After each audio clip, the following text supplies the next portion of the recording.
it's still May 15th, and I recalled something going through recording this journey. And I was at the hospital. My father was in a coma, and his kidney transplant doctor came in. Everybody had left except for myself and my Aunt Rose, his sister. And everybody had left either to go get a change of clothes or go get a shower. We had been there for some time, and so I decided to stay and keep my father company while everybody else took their turn to go home, get a change of clothes, get some much needed things for staying overnight. And my Aunt Rose stayed with me. Anyways, his doctor came in, and this was after my father suffered a second set of seizures and had to come back to the hospital after he'd left. And he comes in and he speaks very matter-of-factly. And he pretty much says, I've seen this before. I've seen how this happens. And how did I feel about making my father go through this treatment? And I explained that my father made all those decisions on his own. And it was between him and his maker of what he was doing. And that it wasn't necessarily myself or anyone else that was having him do what he was doing. He had decided it. He then went on to tell me that my father would pass in less than 6 months, if we got 6 months.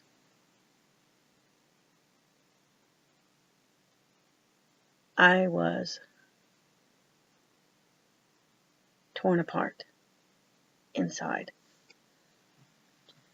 And then he left. He said what he had to say. He might have said a few more things, and I don't recall what they were. And he left. He didn't offer any condolences or wasn't apologetic in any way. He was very straightforward and without emotion. My Aunt Rose came to me because I was sobbing, and she came to me and she hugged me.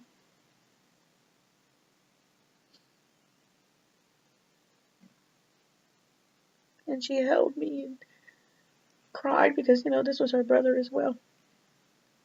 And she rocked me and comforted me during what was by far the worst thing I'd ever heard. And I kept saying I couldn't do it. I wasn't going to make it. I couldn't do it. And she would reassure me and soothe me, and I can't even remember all the words. But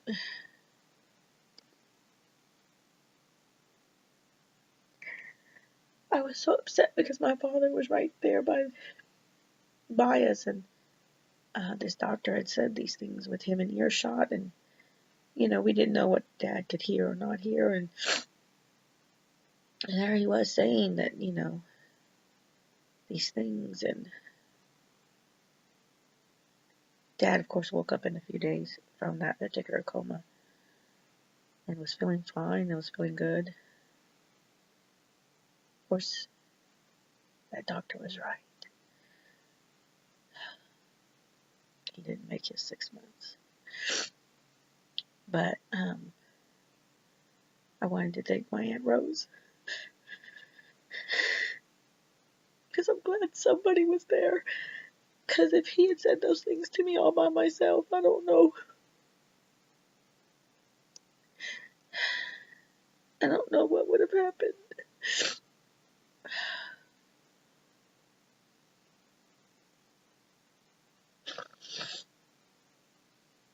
Anyways, thank you, Aunt Rose, for being there for me and my dad, and for comforting me, and being a great aunt. And I don't get to see you enough, and I'm sorry, because I know that you are grieving as well. You lost a brother, and I do not know what it feels like to lose a sibling. I only know what it feels like to lose my dad. But I really appreciate it. And I hope that you're doing okay, and I hope that everything's going well for you. And I'm just very grateful and looking back at memories as I go through these days. And that memory was special to me. Because you have no idea how much I needed you right then and there. So thank you. I love you. And hopefully when I come down in the summer, I'll get to see you.